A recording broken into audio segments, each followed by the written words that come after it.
Wow. Welcome once again to Lauren's Dreamhouse. Happy Monday. I forgot to put the hat on. Happy Monday. Welcome to Lauren's Dreamhouse. Oh no, it's stuck. Is that better? That's probably good.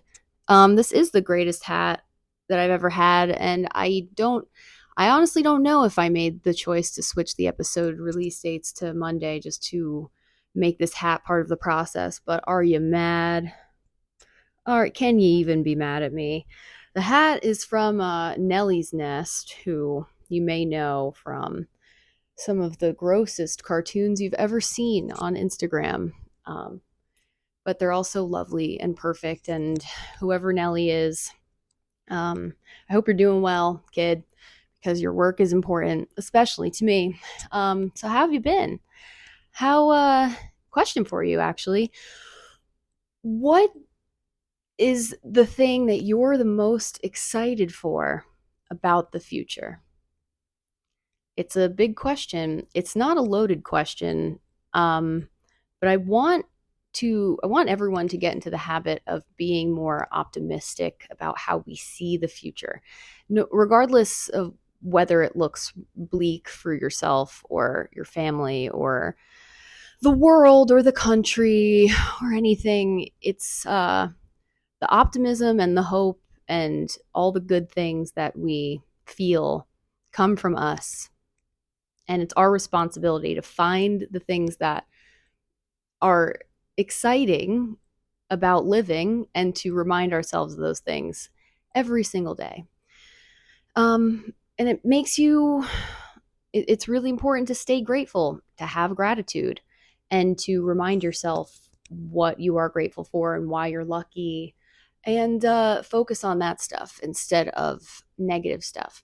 It's definitely, I understand we're going to be focusing on negative things too, especially if those things are bills or health concerns or whatever. But you have to have a balance. Life is about balance, and you just got to take the good with the bad. And you can also invent more good things so that you have more things to be excited about. Like in my journey as an artiste, I have had to create all of my opportunities um, until recently when new management got into the picture. And that's so exciting. And I'm so grateful for that. And I'm so, that gives me hope. That gives me a newfound lust for life because I feel like even more things are possible now. But you know, up until 10 months ago, it was kind of like, all right, I just got to keep figuring out ways to keep silliness in my life, to keep uh, finding new ways to be happy, and to keep like finding joy in work that can otherwise feel really daunting and, um, you know, not hopeless, but it's kind of hard to forecast things in life. But if you commit to just taking things slow, being optimistic, creating magic in your life, and staying humble and grateful, you will be happy, or at least a little happier every day. So that's my answer. You can sound off in the comments what you're excited for about the future. You could also tell me what scares you about the future, because those are things that I want to cover when I release this new body of work that I've been working so hard on. And I guess on that note, the new show. I've been cranking away, just freaking cranking, cranking, cranking. And it's a remarkable feeling because I mean, starting from scratch is really hard.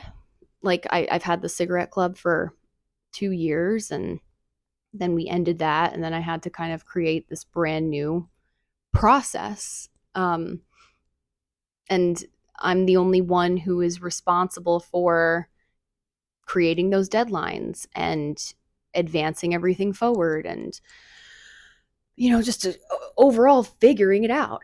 And it's really hard, but it feels so good. Like when I was working on the cigarette club, which if you didn't hear my last episode or you don't know anything about the cigarette club or me, I'm a comic and slowly not, I'm doing less and less comedy over time as I just continue to become disgusted with the comedy world and what it's doing to people who have amazing talent but don't necessarily fit into stand up, or you know turning people into content creators who don't necessarily need to be content creators. I don't think we need really any content creators. We need like things that make us feel stuff, even if the feeling is silliness or the feeling is, you know, like we want people to laugh, of course.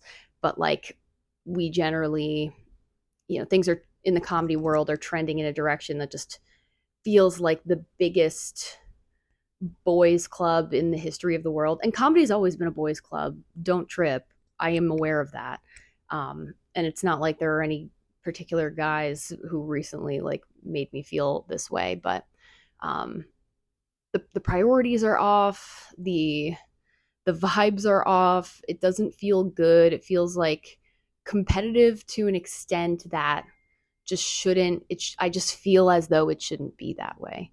And I feel like people are getting lost in like Instagram followings and TikTok followings and, comparing everyone to ourselves. And this might sound like the most like, oh, now she's going to lecture us about not comparing ourselves to other people. But like in comedy, it's so much harder not to, because there are so many factors that go into somebody becoming quote unquote famous in comedy. Like the biggest comedian in the world, technically, is Joe Rogan, because he is the most famous person in the group of the, top selling comedians ever. But it doesn't mean that he's the funniest. It doesn't mean that he's the best at stand up.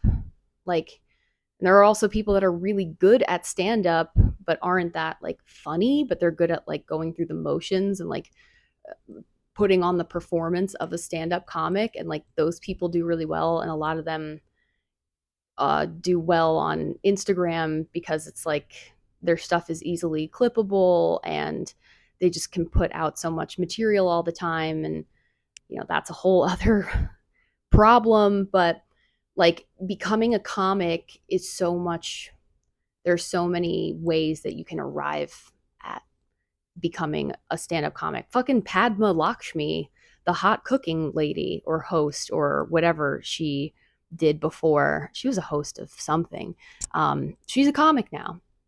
And she's like, yeah, I'm just like, I've always been really good at telling stories. And like, that's cool. Like, this is not me being like, comedy sucks and you shouldn't do comedy. But I also like, I think my thesis is like, a lot more people should realize and like be honest with themselves about like, why am I doing comedy? Is it because I love stand up, or is it because like I am funny and that's like one way of being funny in front of other people, but like the art of stand up is not necessarily important to me. That's more on the side of how I feel. Like I do really enjoy stand up, and the most like the thing I love the most about stand up is how refreshing it is to just be responsible for me and to not have to put on a giant production every single time I do stand up. I'm just telling jokes or telling stories or, being silly or whatever. But yet the self-sufficiency aspect of stand up is so refreshing and so lovely. But ultimately, what makes me the happiest is to like be funny and create bodies of work that I can really, really, really invest time and money and energy and resources into, that I'm like really honing, and that I have a level of ownership over, not in like a control freak way, because my whole life I've been searching for like the perfect collaborator who understands me creatively and can kind of fill in those blanks, and it doesn't have to always come down on me and what my instincts are. And that's like mostly Amy, my best friend, but she's not like she's perfect taste in the creative stuff, and I always look to her for guidance when I'm like bouncing around flyers or costumes or whatever. I still haven't even told her about this new project yet, but she's got her hands full with Ruby Carp's I Don't Trust Adults, coming to an off Broadway location not near you, but in New York. It's going to be the Soho Playhouse, I think, or the Soho something. It's really exciting. I've seen the show develop a lot over time, and you should absolutely see that. I'm going to be there working merch on Wednesdays, like in April. So you'll see me there too. Come say hi, but you must buy a ticket and you must see the show and you must bring all your friends because it rules. But that's besides the point. So, uh, yeah, like this thing that I'm working on now is it's the first time that I've dived. The first time that I have truly pursued something that was like it's the biggest thing I've ever done.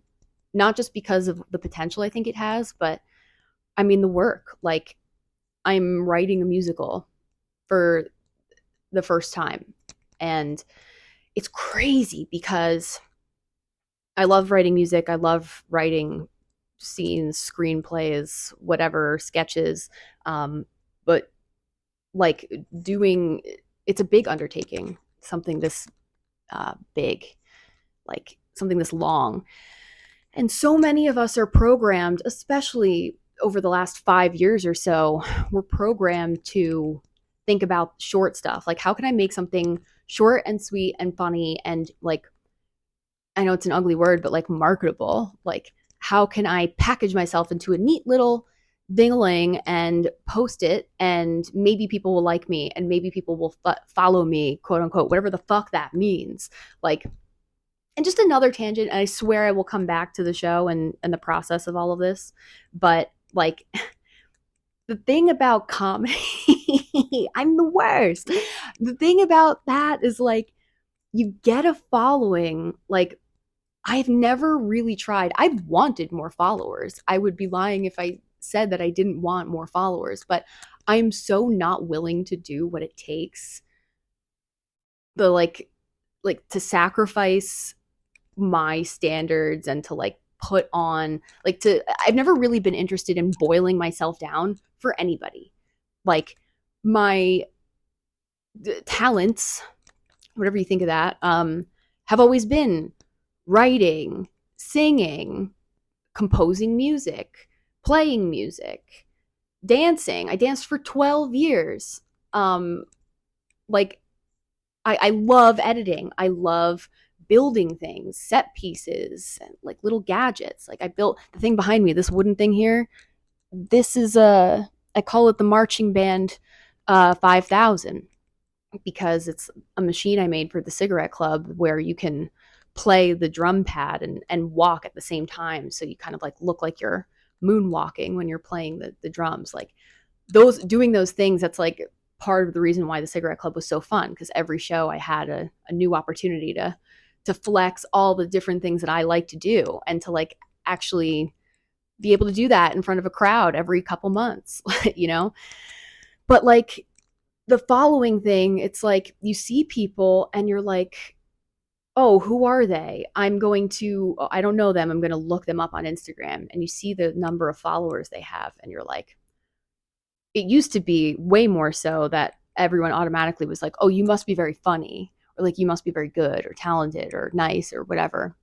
But it's like literally never the case. I'm not saying that like the more followers you have, the less funny you are. It's a completely variable situation. But you have a lot of people who just like, they've achieved an amount of followers not because they're the best stand up ever, but because they are really good at social media. Like that's all that followers are, is just it's a way of measuring how well you were able to game the algorithm or algorithms for yourself. And that's amazing because in a lot of cases, those followers translate to more opportunities and people see you and you're following, and it gives you a level of credibility that a lot of people like.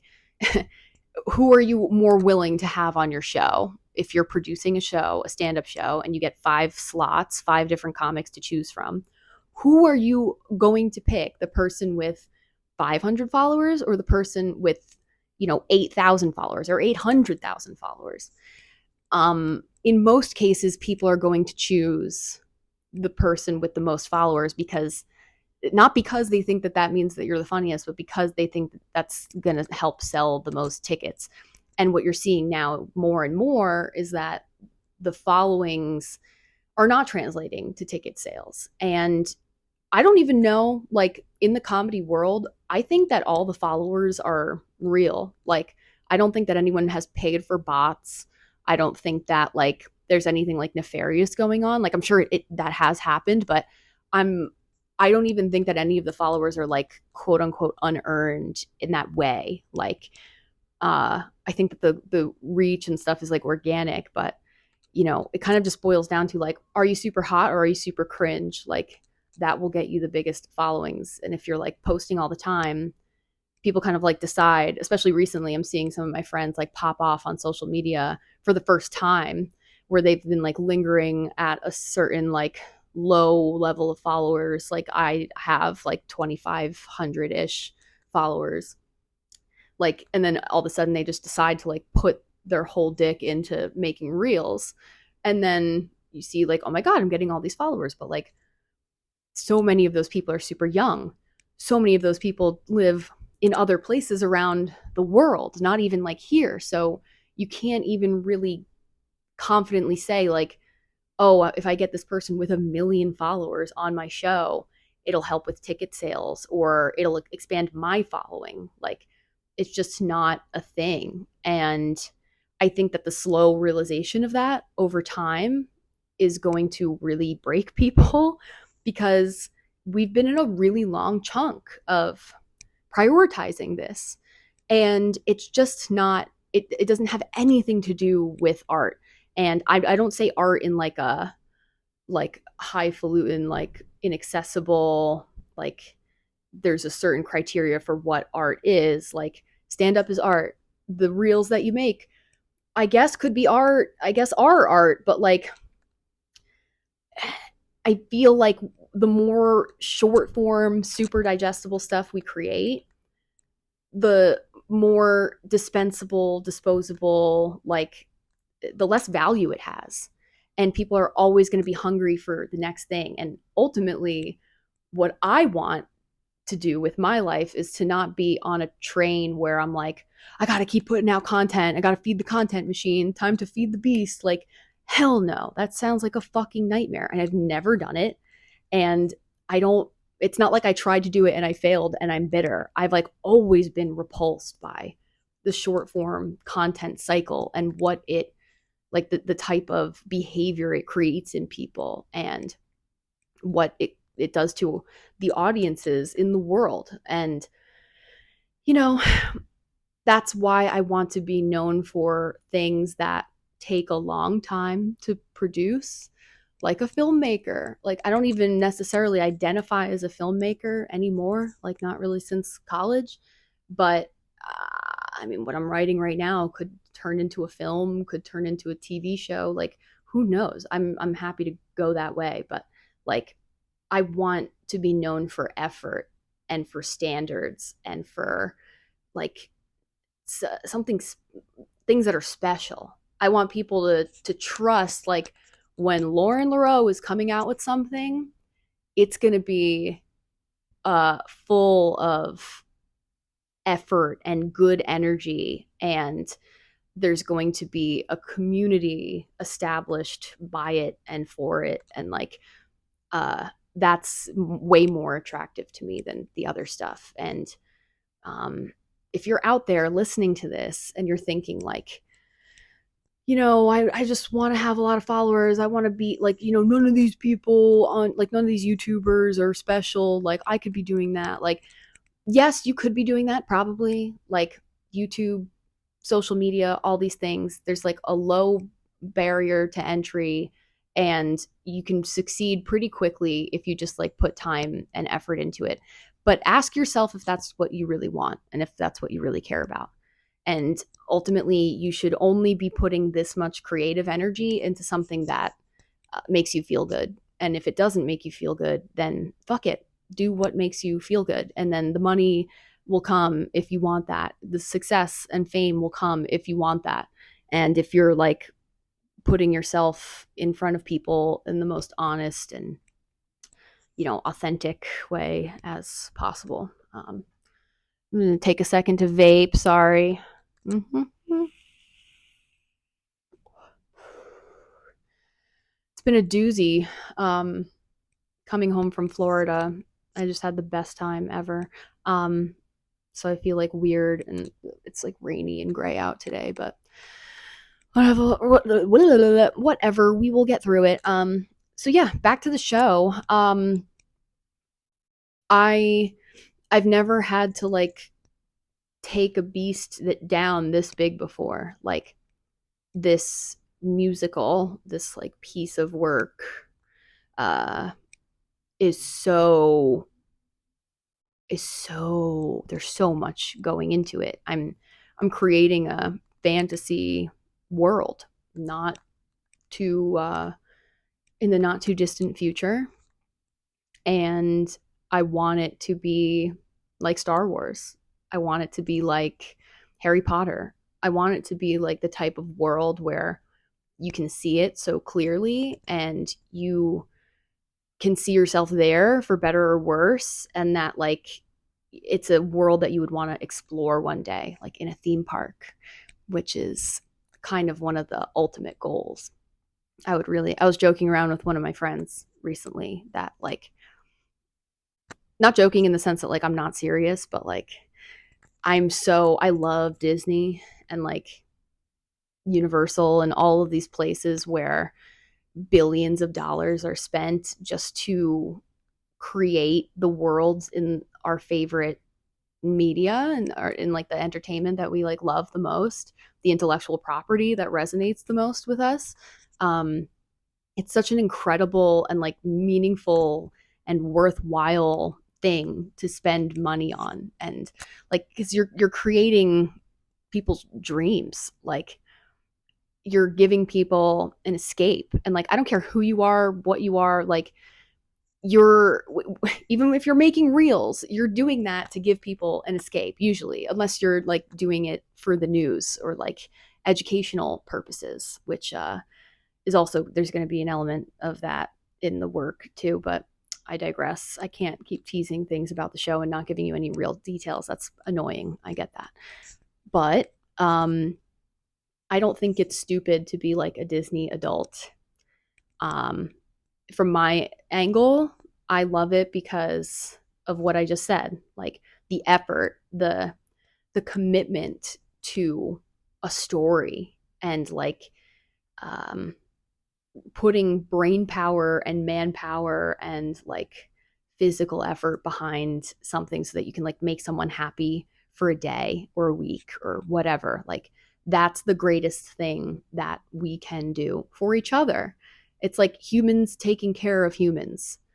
That's how I see Disney World. It's like all of this time and effort and energy spent make to make you happy. And someone who is skewing on the negative side would say, yeah, no, it's like a capitalist nightmare, and like, you're just paying Disney so that they can make garbage, and you go to Universal just to play in the Nintendo world for a second, but like it costs all this money and they're taking advantage of us. Like, I'm sorry, no. This is why. Disney, Universal, all theme parks, like, I mean, there's nothing really immersive about Six Flags, so like that's kind of out of the question, but like it also proves like why I'm why would I not add Six Flags into this? Because it's not about the rides. It's not about Hulk. It's not about like it's not about the singular characters or the piecemeal like attractions. It's about creating the world that you step into and you feel fucking different and you feel better. When I was in Florida, I went to Disney 4 or 5 times, whatever. Like it there's like almost no place I would rather be. Fuck New York. Fuck New York and fuck LA. I mean, triple, quadruple fuck LA, but for a million different reasons. It's California is the most gorgeous state on in the country and one of the most gorgeous places I think on the planet. But like the theme parks, they're so immersive and they're so they respect the intellectual property that makes them great, and they provide experiences that are truly unforgettable for kids and adults. And I mean, you take the monorail when you leave Disney and you're like, I sat next to somebody, an older person, and not like super old, but definitely like their late 40s, early 50s. And like they were they were alone and they were staring out the window as we left the premises. So like the castle, the Epcot ball, like we're leaving that shit. And the look on their face was like, it was like almost despair, but at the same time, it's like the gratitude in being able to have experienced it at all. And you might not be a Harry Potter person. You might not be I don't know, what are some of the other things? I mean, Epcot, you might be like, yeah, I went to real France. Why do I need to go to theme park France and have a fake croissant? It's like, it's not about that.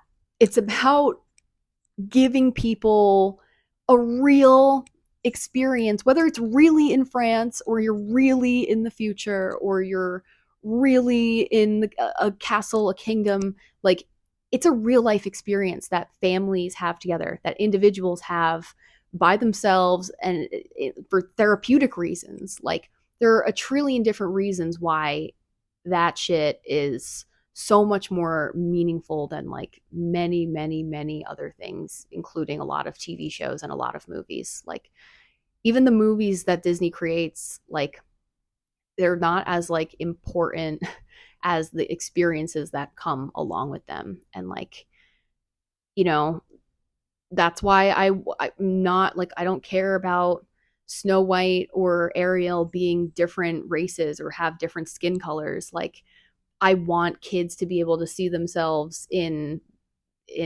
art because that's important for like feeling like you can do anything in the world. Like if you're a black child and you never see princesses that look like you or princes that look like you or even villains that look like you just feel like you don't matter and that like no one cares about that. And that's a whole other conversation about like, writers and what people are buying and uh you know that's just a whole other tangent, but like ultimately it's just so important in my mind for everyone to be able to have the experience to escape, but like in a place that is real, like with things that you can touch. That's what I mean by real. Like I know that the princess castle is not a princess castle, but like damn it, they spent I'm sure close to $1 billion on it. And to see it in real life and not on a computer screen and not in VR and to like touch it and take pictures in front of it and like buy something to remember the occasion. Like, what is wrong with that? Literally, what is wrong with that? If you think something's wrong with that, then you have a problem. And I'm not even saying that that's the only type of experience that you should have. You should also travel the world. You should also spend time at the beach. You should go to your favorite restaurant or try a new restaurant. Like all of these experiences are important. But you know what's not important? Fucking reels. Sorry. Like being funny is important. If you like to be funny and you want to be funny, performing is important. People need to be part of the audience. People need to be on stage. Like we're all just trying to fulfill our needs at every turn. And I think shitting on Disney adults is really mean because it's just a complete lack of understanding of like how much these experiences mean to people and like the woman cutting my hair in Florida was like, she had a Disney thing on her mirror, and I was asking her why she likes Disney, and she was like, "It's my happy place. It's the only happy place on earth. My husband and I got married. We spent our honeymoon at Disney. He died. I moved down here to be close to Disney because it feels like I'm being close to him." Oh my god. Like, I almost cried. What's wrong with that? A season pass for her costs less than all of the streaming subscriptions that we have per year. Like, she would spend like $400 on that for the year and be able to go every day. Lives 2 seconds away, gets free parking. Like, what the hell's wrong with that? The food at Disney isn't even that expensive. Like, it's more expensive to go to Chipotle every day and eat than it is to like get a snack and walk around at Disney World for a couple hours. Like, literally, it's so therapeutic. And you're going to clown on me so hard for saying that. I don't care. I know that I'm right. And I know how I feel. I know how it made me feel. And just seeing the looks on everyone's faces, especially kids, dude. Like, before my brother moved to Florida, I hadn't been to the theme parks in like so long. And I've always appreciated the like I always kind of ask myself actually, like, why do I like it so much? Because I'm not like a nerd about Star Wars or the comic book characters, or there's like a Dr. Seuss land. Like, obviously, even as a kid, I like, it was beautiful, but I didn't like love the stories or anything. But I was like, why do I love this shit so much? And it's because I love and appreciate effort, and I love and appreciate like good solid escapism that doesn't like hurt anybody. It's not drugs, it's not alcohol. Yes, you can drink at the parks if you want, but like at Disney, you kind of like, not everywhere, like there's like rules about that. So you don't have people like getting fucked up and like being crazy. You have people like, everyone at Disney is like having basically the best day of their life because they're there. I'm not saying that it doesn't get better from there, but like, that's kind of the vibe. Everyone is just so happy to be there, and that energy is very contagious. And ultimately, what I do with my show is I want to do that for people. I want to create a world. I'm painstakingly going through the details of this show, asking myself questions, giving myself physical paper homework. Like, I don't want to say anything to give anything away, but like, when I'm creating this universe, I'm creating like the logic and the physics, the history. I'm creating everything, and everything that happens in the plot has to make sense. It has to be airtight for people to buy into it. And I don't mean like financially. I mean like with their hearts. Like, if there's a story with a bunch of plot holes and it's just like quote unquote in space, that's boring because there's like nothing to latch onto. But you see this like with Severance. Severance is like a great example of what I'm talking about, and like a guiding light. I'm not saying that like people want to be in the Severance world necessarily. Maybe you do, maybe you don't.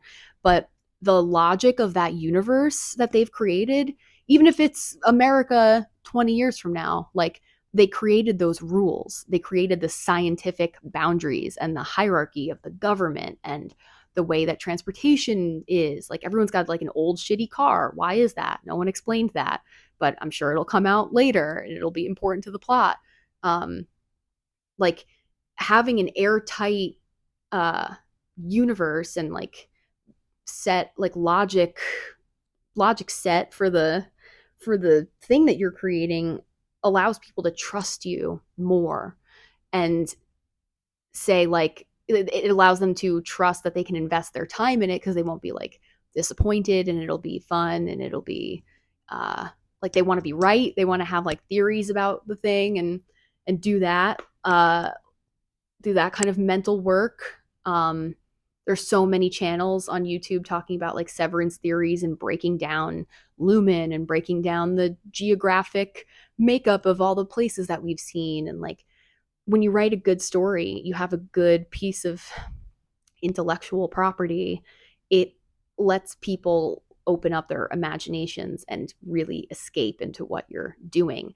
And that's so much healthier than doing drugs and drinking and, uh, doing prank videos and stuff, and like wanting a following on social media. Like, having and wanting a following on social media is a drug. Like, it's a it's a substance abuse relationship. Like, you abuse the dopamine rush that that gives you. Like, I think that being a little bit more creative about your thinking, creating a story or getting involved in a story is healthier because you're using so many different parts of your brain instead of just being like, I want dopamine, here it is. I want, these feelings, here they are. Like this immediate call and response, this like ebb and flow of like need fulfillment.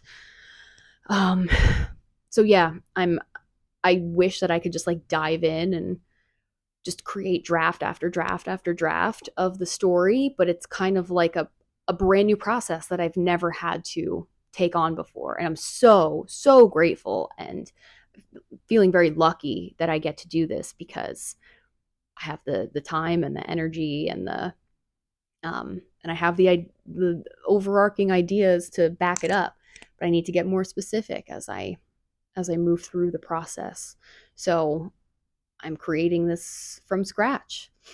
And it's kind of like, oh, I try to write something and then I go, oh, but have I figured that out yet? Like, have I done the necessary work to make sure that that is a sound piece of information? Like, that can advance the plot forward or that makes sense.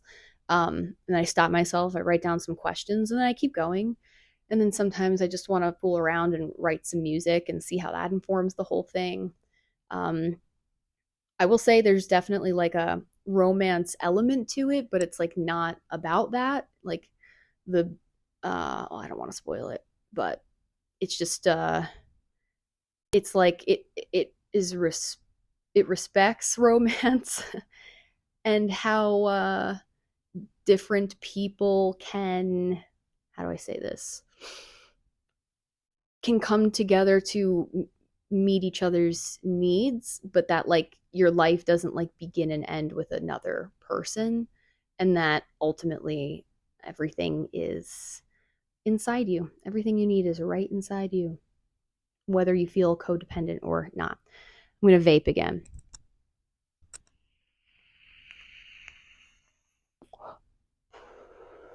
Can you hear that when I do it? Does it crackle? Another one of my goals is that I'm going to stop vaping before I turn 30 because I don't think you should be over 30 and vaping, probably. Um, I've been vaping for the better part of 15, 16 years since all we had were those little Logic disposable guys. Um, and I miss those. They're still kind of around, but like when push comes to shove and you need to like buy a refill, you can't always find Logic stuff. And with Juul, you kind of always can. So I have to figure that out because boy, do I love vaping and nicotine and like, you know, kind of fasting and like letting my brain run wild in this like fasted, nicotine fueled, caffeine fueled, like creative delirium. But yeah, it's just not good for you. Can you hear it also when I crack my neck? The boobs are too big. My neck can't handle it. Oh, woe is me. Um, yeah, so I also would like to know if you've made it this far in the video and you have the time, let me know like what stories make you the happiest and the most excited. It could even be like a children's story or like a movie that did not become a theme park ride. Like, I just want to know what resonated with you the most, and if you care to explain, then why? Because I had to do all that work for myself and I found it really therapeutic, and it also shed light on why I am the way I am because it showed me like what my values are. And the type of entertainment that you consume says a lot about you because it says a lot about what you need or what you want or whatever. Like, we should all be doing a little bit more homework for and about ourselves, whether or not it's like driven by any kind of like doctor or therapist telling you what to do. Like, even I know the word journaling can be kind of, or like the concept of journaling can be daunting because you don't want to like journal for 3 days and then not do it, and then you feel bad that you didn't do it, so you don't do it anymore. But then you're like, oh, but honestly, that was pretty good. Like, just get into a habit of like throwing your ideas somewhere, even if it's not every day. Like, do that work for yourself and you will thank yourself and maybe me later. Um, but on another completely separate note, I've been thinking about food and the um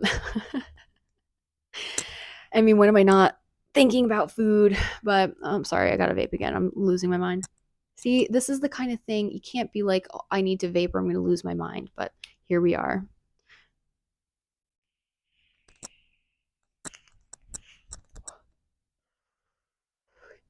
Boy, do I love that.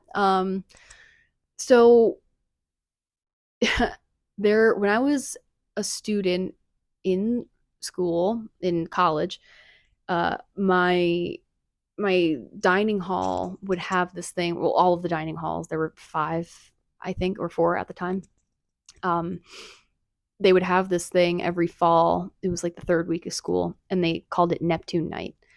And it was a big experience that the school created for us. And it was just, I wish every day that I could go back to Neptune Night. Like, don't get me wrong, I'm always living for the future and, trying not to reflect too much on the past. But Neptune Night fucking slapped, and it went down like this. You My dining hall had like swipes, so there were a certain amount of swipes that you had to get into the dining hall per semester, and you would kind of pay for whatever level you think that you would use because they didn't roll over to the next semester. So if you thought like generally you would be eating breakfast and lunch at the dining hall and then getting dinner at like a fast food place or whatever like twice a week, then you would do that. You would get like whatever plan allowed you to do that. Or if you were like a commuter and you knew that you were only going to be like at school for 2 days a week, but mostly cooking at home or whatever, you would get like the lower level of the plan, like 50 swipes or something, which is sounds like a lot, but it's so not a lot. Sorry, especially because I had the lower level when I was commuting and it was miserable. And I missed the dining hall and all of the nice chicken they had. But Neptune Night, uh, just once a year, you went in and you swiped twice. So they took two of your swipes, which is the equivalent of like $30, maybe even less at the time. Could have been like $28. And if you were not a student and you wanted to I always brought my dad in and my brother, and my mom worked at Rutgers, so I just told you where I went to school. Anyway, my mom worked there, and uh, she would be able to go for free or for like a discounted price or whatever. But dude, it was all you can eat, unlimited lobster. Period. Well, not period, actually. All you can eat lobster, all you can eat crab legs, all you can eat lobster bisque, cornbread, a chocolate fountain, salad, like roasted vegetables, potatoes, every side dish you could possibly imagine. And you could spend as much time there as you wanted. And there was a time where I had 8 lobsters, and there are only 220 or so calories in a lobster without butter. And at the time, that meant a lot to me. And it's just like the most incredible lean protein. I mean, shit, people pay $60 for a whole lobster at a restaurant. Like, right? It's what do you call that? A delicacy, as it were. So it was just the greatest. And like my dad would eat like 15 lobsters. My brother would have like 10. And it was just kind of remarkable because they didn't have to do that. And like clearly they got a great deal on the lobsters and the crab and all that stuff, but like the value was just incredible. And what an amazing experience. And like every time it happened, like it would occur for 5 hours or so, and then the dining hall would close, and then the next morning everything would be clean, and it was like as if nothing ever happened. And that like fascinated me because I'm like, how did you get all of this like fish juice, this like fish steamed water, all this shit? Like how did you make it so that it doesn't smell like fish the next day? Like, how did you do that? And I think since COVID, there hasn't been a Neptune night, which is like the saddest thing ever because that in and of itself was like, it made having a dining hall plan like leaps and bounds worth it. Like, it was, that's not the right way to use that term, but like, it just made it so attractive to have a dining plan. And like, that's kind of, I when I was a commuter, the only reason I bought the plan my senior year was so that I could swipe into Neptune night. Like, otherwise, I don't care. I would like buy a la carte. Like, but I wanted that deal of like the two swipes instead of paying like $60 like someone could off the street. Um, but yeah, God, what a time! Like, I really wish that I could go to the dining hall every once in a while, because Rutgers just had the best dining halls. They had the best salad dressings. They had their lobster bisque. I have not found lobster bisque in the real world that tasted better than fucking Rutgers. And I've eaten lobster bisque in France. I've eaten it in LA, in Miami, in New York, at some of the best restaurants in the country, in Boston. My favorite restaurant on earth is the Union Oyster House in Boston, which is like the oldest standing restaurant in the country. It's like from literally Revolutionary War times, and most of the furniture and stuff in there is like from that time period. And I mean, Boston is known for their clam chowder and things like that. New England, I guess, in general, but like, even lobster bisque that I've paid top dollar for is not better than the Rutgers dining hall. And they have all their nutritional information on the dining like services website or whatever. And it's all made from incredible, like, normal ingredients. It's not like loaded with preservatives or so much salt. Like, it was just kind of like, just, you could get that ladle deep in there and you could get all the lobster pieces and no one would even get mad at you. And you can fill up a bowl of soup. They didn't just have lobster bisque at Neptune night, by the way. They had it every Friday. And that was a treat. And if I ever go back to the Rutgers dining hall just for shits and giggles and eat it, it will be on a Friday so that I can have that lobster bisque, because it was the best. It was just the best. I don't know how they did that or how they didn't lose money on that, but like, basically, whoa. I've been thinking about that a lot. Um, and just like, food is so expensive now. It really drives me crazy. Like, I know everyone should just be cooking all the time and that's like healthier and better for you, but that doesn't mean that like that Shake Shack should cost like $34 for like a meal. You know, it doesn't even really cost that much to get a meal at like Chili's or like you know, a decent restaurant. Like, and by decent restaurant, I mean like a fast food restaurant that is nicer, like Shake Shack. But overall, my position on food is that it should cost less and the portions should be smaller. It should just all proportionately be smaller.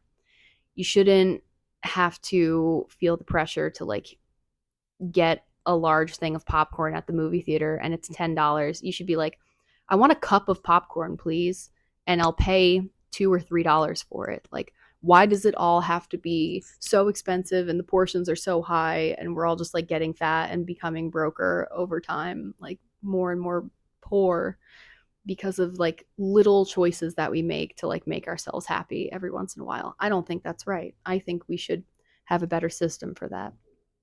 So do what you want with that. But also, and this has been driving me absolutely crazy, is that when I was in Florida, I was spending a lot of time with my brother's roommate, Nico. Shout out Nico if you're listening or watching.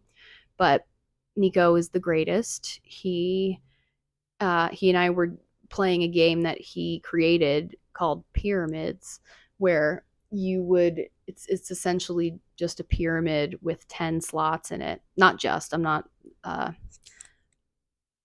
trying to diminish the greatness of it, but I'm trying to explain how simple it is. So there's like a subject, let's say like for instance, we did our favorite foods and we come up like with a list of our favorite foods and try to put them in some kind of hierarchy, 1 through 10. And then we go back and forth discussing why those things are our favorites. And one of the things that he put on his pyramid, on Nico's pyramid, was market day bacon, which I was like, what does that mean? And then he reminded me of this wild fact that for some fucking reason, when we were kids, we were given a pamphlet, or I mean, fuck, it was pretty much a magazine, a catalog, and it was like all this meat. And like it was chicken, it was steak, it was bacon, it was some side dishes. It was like all this stuff. And we were supposed to buy it, and our parents would give us money and put an order in with the catalog and be like, "Hi, Lauren's second grade teacher. Please make sure she eventually comes home with like meat." Why did we do that? Can anyone answer that for me? I know it was like actually going and researching this back, being like, wow, do they still do this? Not only do they still do that, but it's a fundraiser. Like it's supposed to raise money for something that your school is trying to do. But like, wow, what a broken system. That we have to sell meat to kids just to get like pencils. Like, I can't imagine that generated like enough funds, if it raised enough funds to make like a dent.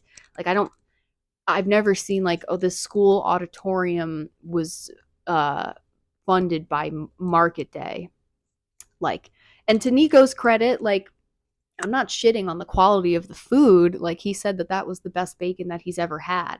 And it's always crispy and it's always amazing. And I'm like, well, that's lovely. Like, I'm really glad that Market Day bacon really resonated with you. And then I just kind of dumbfounded at like the fact that we had to do that and that we're still doing that. Like, it's one thing, like Girl Scout cookies are kind of like a fundraising endeavor, right? Like, that's what that's for. Like, I get that there's like a team building, not team building, but like a skill building, and also team building with, having a Girl Scout troop, like having experiences as some kind of a team or club or whatever, and learning cool lessons and going on trips and stuff. But there's nothing like social about Market Day. And that's kind of the weird thing, is that like, why did we sell meat, and why does it get to be Market Day? Why couldn't it just be like a different catalog? Like, it seems like Market Day has like a monopoly over how children perceive meat, potentially in their formative years. And I don't know why that is. And it sure as shit didn't really make a lasting impression with me, because we never ordered that stuff. I don't think. Like, we might have once or twice, maybe like a pie or something for like the holidays, but like, why are the schools selling our kids meat? It's kind of insane. Uh, and I want to know who the people behind Market Day are. And I want to know if all of the stuff is good. And I want to know what the nutrition facts are. Like, is it all just garbage? Like, bacon is like on the whole not great for you, but at least it should just like be bacon. Like, hopefully not a bunch of things are added to it, especially being sold to kids. But like, yeah, that process is just like, why did we do that? Is it worth it? Let me work it. Put my thing down, flip it, and reverse it. You dig? Um, so as you can tell, I've been spinning my gears in a lot of different directions. And this is, like I've said in the last video, sorry, I keep like cracking my neck. My boobs really are that heavy.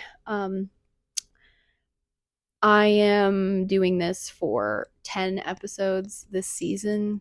If it does well, and by well, I don't mean like gets millions of views or anything. I mean like if people really enjoyed it as much as like I did it in the past, and are having discussions about it, and it's like inspiring people to do things, then like I'm going to keep doing it. But I'm committing to this 10 episode block right now because I don't know how busy I'm going to be in 8 more weeks. I assume pretty busy, but I'll still make time to come back and do another season if and when I get a nice response from this. So that's not on you. That's on me.